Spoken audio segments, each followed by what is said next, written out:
gain access to the back of this light, you're simply going to want to go underneath the vehicle and gain access to the clips on the back of this reflector.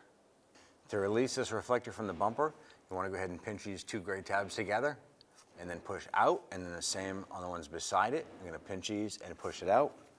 We're going to go ahead and use a small pair of pliers to pinch and push. And you can just reach around the front and catch that once it comes out.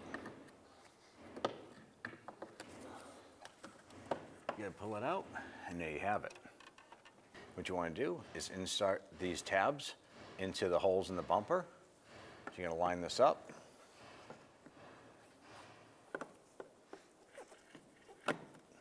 And simply press in.